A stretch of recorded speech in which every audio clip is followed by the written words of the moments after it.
So do you think that because of the COVID situation, that art fairs are going to like change like from previous years this year?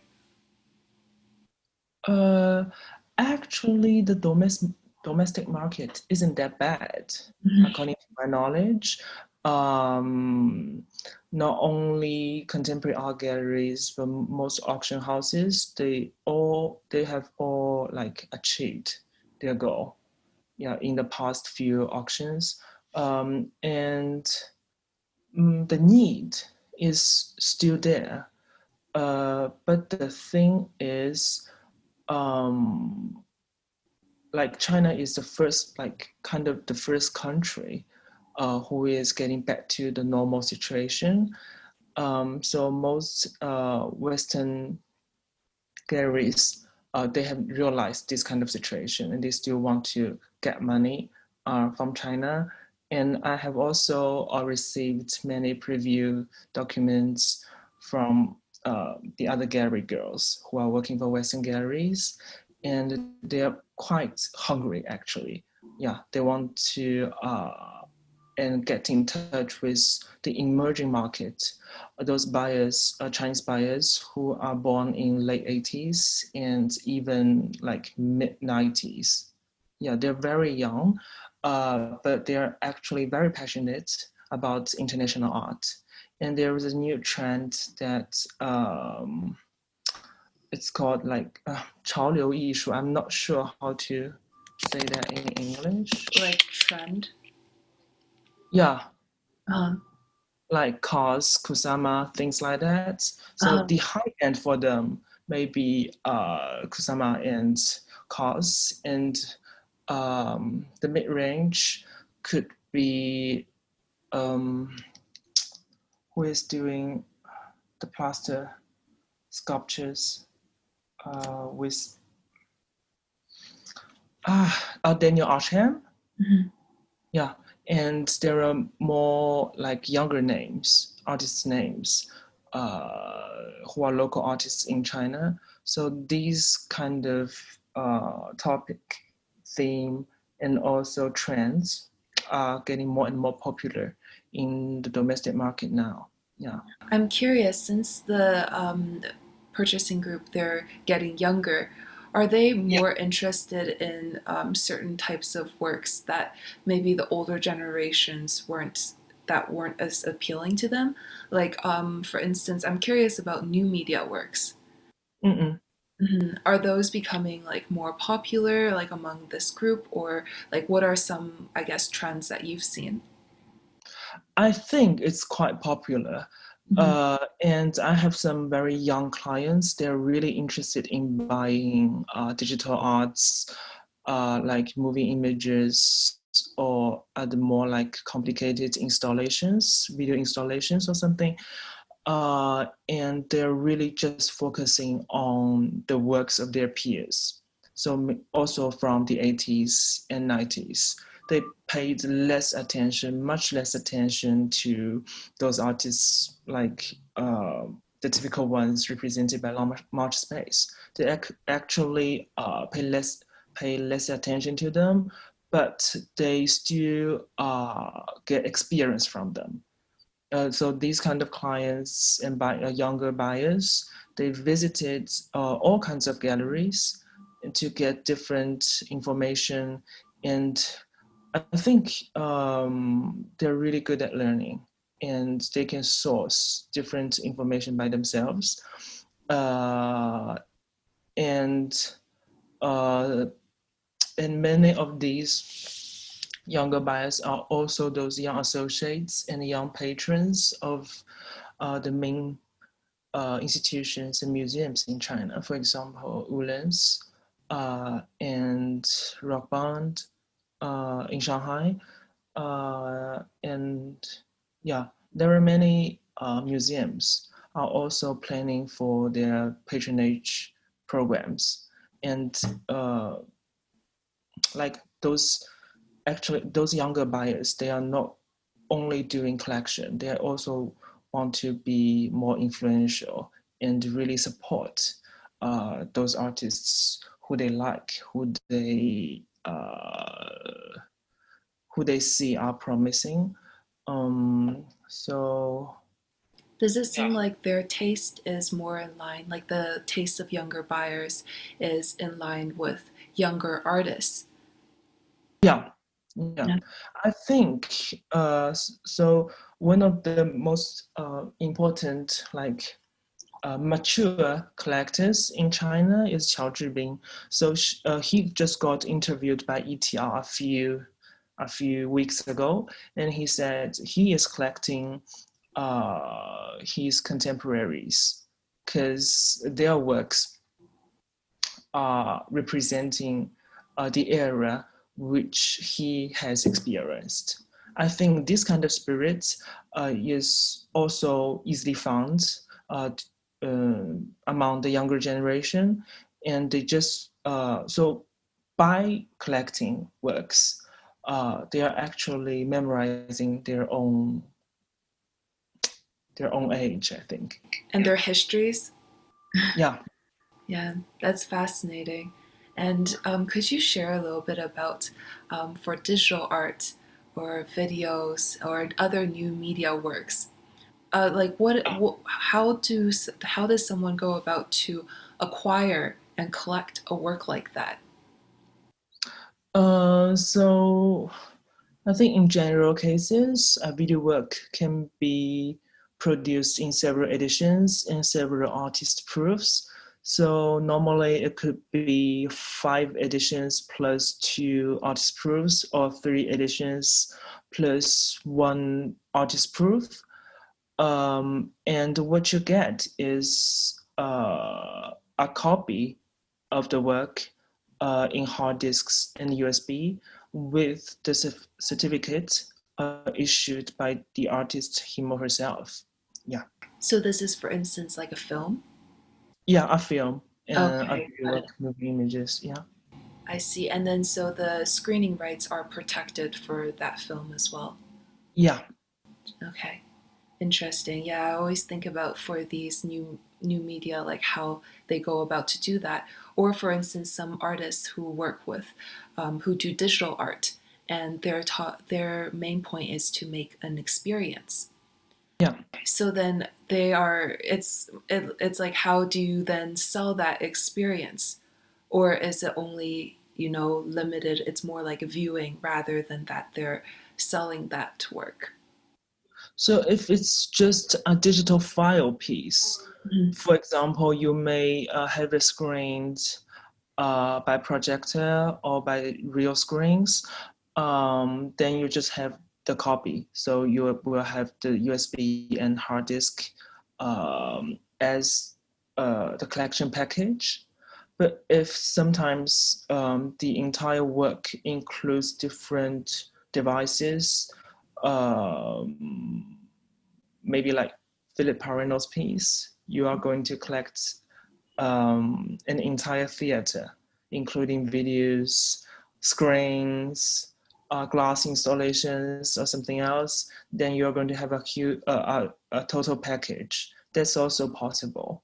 Yeah. That's interesting because I feel like for instance that work, it's more like the installation that goes with it. It's a comprehensive experience. So then it's not something that can be sold like a copy of, but it's like when you acquire it, I guess you acquire the whole experience of it. Uh, that depends, Mhm. because not there are only a few collectors who can really afford those pieces because you have to have enough space to store them. So most private collectors, they still tend to just collect the digital piece, and sometimes all those affiliated objects may be a real avatar model of the leading actor or actress in the film can be reproduced. That piece could be sold as a single sculptural piece. Though, sorry, it's yeah, It's announcing that it's 10 p.m. for you. yeah. Sorry, yeah, um, yeah. That's case by case. That depends on how a gallerist is telling the market of this artist and how he or she is going to source those different parts of the artist's reason practice. Yeah.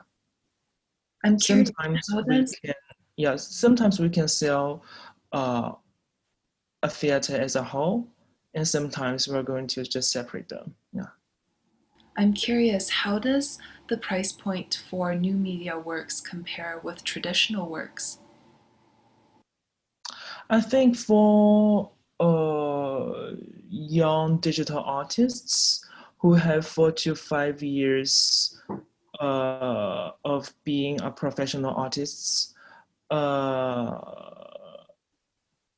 like if a video work lasts from 10 to 15 minutes and it has 5 copies, maybe plus 1 or 2 APs, then each copy should be priced at 5,000 to 8,000 British pounds. Yeah, that's the normal price. Is this comparable to like the international market price ranges? I'm not sure. I'm Okay. not sure. Yeah. So I don't have that kind of comparisons. Yeah, just a curiosity because I know a lot of artists who are born, I guess, 90s and after. I think for them, tech and digital art is like a very natural medium because it's what they grew up with. So for that, I just feel like this is going to become more populated. Although I know that there's some more traditional galleries too that don't really allow for this type because they're more like traditional based. So then I also wonder like if there's going to be more like hybrid models to promote the works of artists who are going in this direction. Um, So for this type of artists, their career in China is not really 100% promoted by gallerists. Those artists really know what they can do for themselves. They are going to like outreach curators, different institutions, different residential opportunities by themselves. And once their digital pieces got a really good exposure from the academia, especially from major institutions, then many clients, many buyers would just want to get their pieces, and some galleries will just reach them. Mhm. And Yeah. then I also want to ask about the online viewing rooms at Long March Space. Okay. Yeah, and I know I've went in and looked at the works in the previous one, the Yeah. previous show, and it was talking about like an exploration of the duration of like time and space through travel, and that was the show that was on last month. Yeah. That Yeah. one was about Zhanwang. Yes, exactly. And I'm curious about like how has those online viewing rooms been received? Okay, so the main purpose for online viewing room is still about sales. So the entire online viewing room system is supported by our sales team, so which includes me. And we prepare for various texts and introductions that are focusing on one certain piece, and we make a narrative to connect various pieces from different stages of the artists, and give the audience a feeling that it, how the artist practice develops. Yeah, that's the main purpose. And of course, we achieved several sales via online viewing room. So we are just going to get some quotations from the website.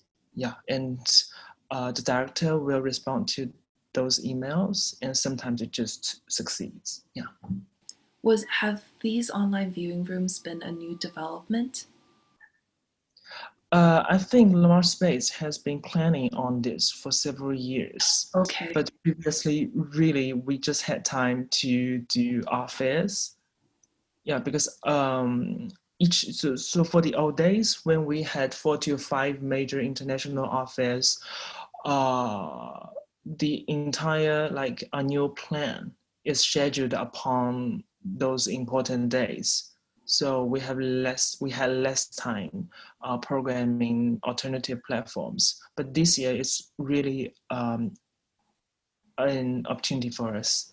So and actually we didn't prepare for a really long time. It just take a month. It So just when takes did a you start preparing this? Was it during COVID time? Yes, it's after the outbreak. So we started to prepare for that in late February and early March. And we found a technician who already made the entire website for us. So he basically what he did is to build up a new back for, backstage platform for us to upload everything.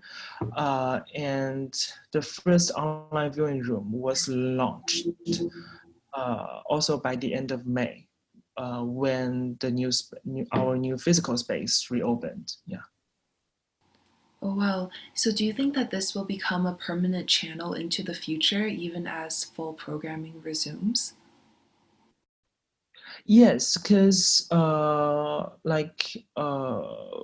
most blue chip galleries, including Howard's, Davis Warner, they started their online viewing platforms quite early. And I also refer to their cases and their promoting schemes quite often, especially Davis Warner. Um, yeah, they're really like giving the audience a very informative page. And they're going to also do some WeChat posts in Chinese. Um, Not only did they translate those English contents for the Chinese audience, they also find new like Chinese scholars, writers, curators to give new explanations and contents for the works and for those important international artists. So this kind of channel sometimes is more informative because especially for this year, it's really hard for people to see many exhibitions in person. Yeah. It's true. And how did you go about to choose the artists for the viewing rooms? Uh, Basically for Lamar Space, we are having uh, two kind of schemes. So one is what we are going to have in our physical space. Then we are going to have a parallel online viewing platform for that to also promote the artist's most recent work, which is going to be on the site, like in 798 in our space. And the other one is if the artist isn't going to have many physical programs this year, then we're going to promote more about him or her on the online viewing room. For example, now we're having Yu Hong because I think she is still in New York now. Yeah, not Mhm. yet back in Beijing. And so we just made a very systematic review of her previous works. Nice. And so I've noticed too that when you go into the viewing room, there's quite a bit of information about the works.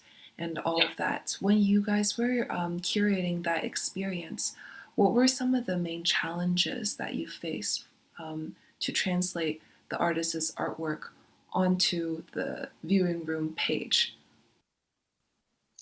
So the basic logic of editing one page of the online viewing room is to how to connect the artist's works from different periods. And the easiest method is to do it by time. It's by the chronological stream. And we're going to find, it's more like what catalogers are doing in an auction house. So we're referring to the previous catalogs and finding the most famous quotations. Yeah, so we're not really creating something new. We're just showing the audience what already exists. I see. Then, for instance, Yu Hong's show now in the online viewing room entitled Fantasy and Reality. Can you speak a little bit about that? So the reason why we are now doing Yu Hong, one reason I just mentioned that because she is still in New York and it's pretty hard for us to see her new works this year. And the other reason is that last year we just supported her solo exhibition at Long Museum in Westbound in Shanghai. So that show was opened in March last year, and now we finally have her new catalog.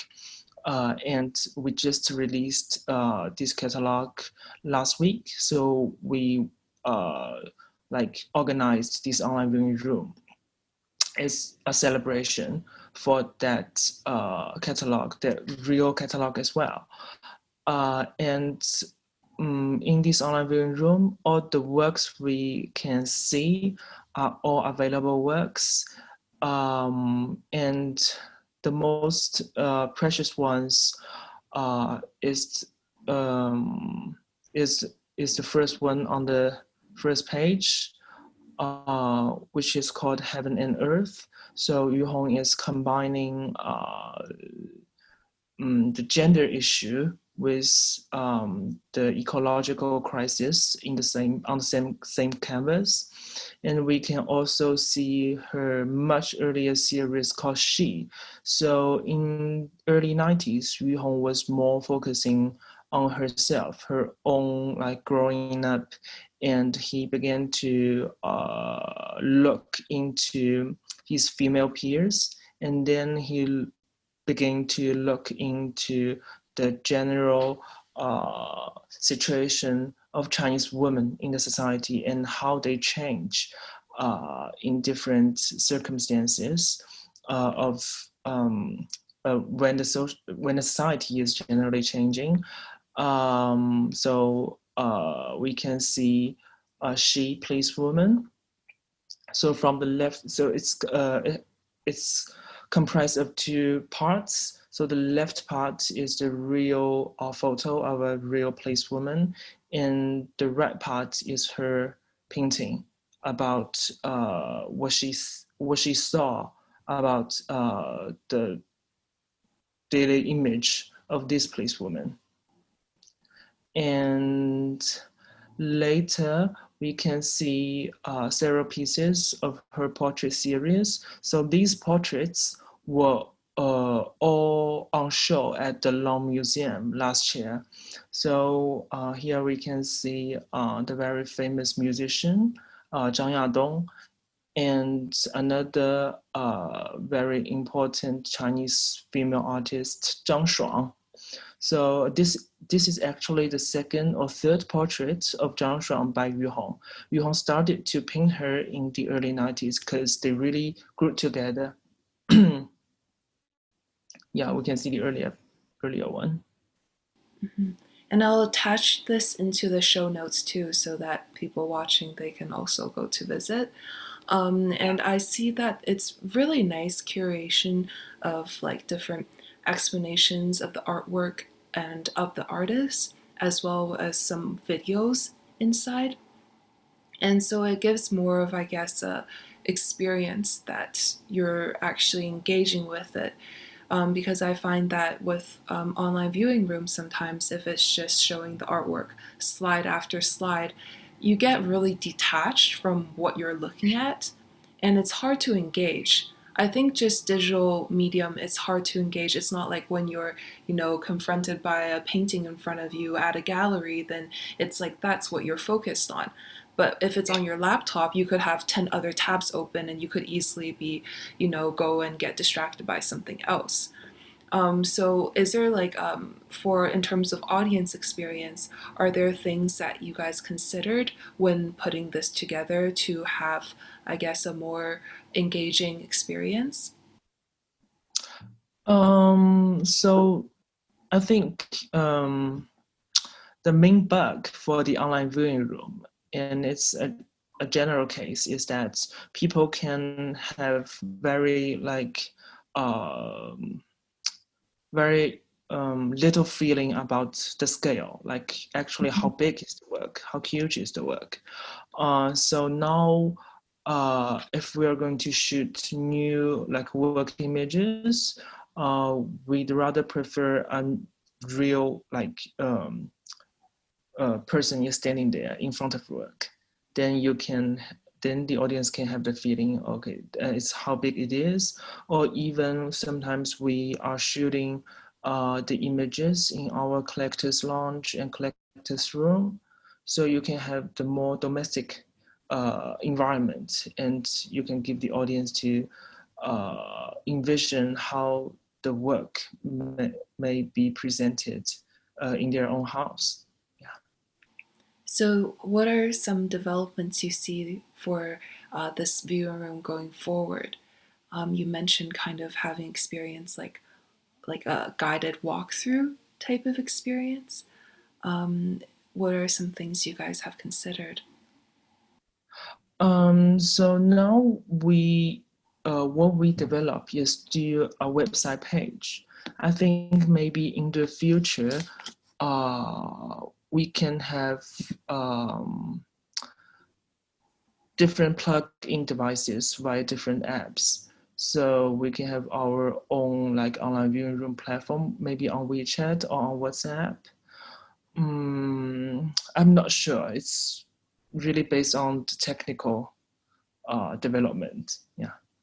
Do you think that you guys would look into things like AR? Uh, yeah, but in that case, we're going to have a new system for the website, I think. Yeah. Uh, It's already a really nice experience. It's very informative, and it's a nice balance. That's it for this episode of Beyond Codes and Aesthetics. If you like what you heard, you can subscribe to us on Apple Podcasts, Spotify, or wherever else you listen to your podcasts. Also, please take a moment to rate and review this podcast. It will help other listeners discover what we're doing. Beyond Codes and Aesthetics is produced by Kohei and translations on Himalaya Podcasts by Will Jiang. Take care and see you next time.